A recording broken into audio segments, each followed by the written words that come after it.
Hi అందరికీ. Welcome to my channel. It's me Rajeshwari. నేను మీ రాజేశ్వరిని. ఈరోజైతే నా స్టైల్‌లో చికెన్ గ్రేవీ కర్రీ ఎలా చేసుకోవాలో చూద్దాం. ముందుగైతే చికెన్‌లో ఉప్పు, కారం, పసుపు వేసి, అల్లం వెల్లుల్లి పేస్ట్ ఏసి కలిపి పక్కన పెట్టుకున్నాను. ఇక్కడ టమాటోలు, ఆనియన్స్ కట్ చేసుకొని, పొయ్యి మీద ఒక బాండీ పెట్టుకొని, ఆయిల్ వేసుకొని, యాలకులు, లవంగా, చెక్క వేసుకొని, కొద్దిగా బిర్యానీ ఆకు వేసుకొని, ఇప్పుడైతే ఇందాక కట్ చేసుకున్న ఆనియన్స్ వేసుకోవాలి.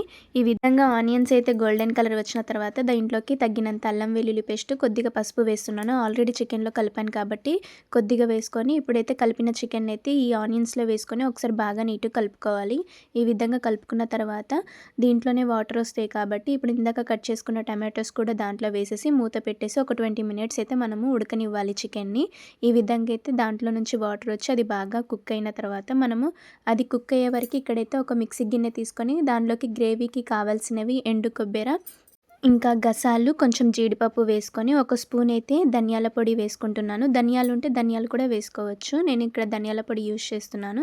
ఈ విధంగా మూత పెట్టేసి కొద్దిగా వాటర్ మధ్యలో మిక్సీ పట్టేటప్పుడు పోసుకుంటే ఈ విధంగా అయితే కొబ్బరి పేస్ట్‌ని అయితే పట్టుకొని పక్కన పెట్టుకోవాలి. ఈ విధంగా మనమైతే మూత తీస్తే చక్కగా చికెన్ అనేది కుక్ అయింది కదా!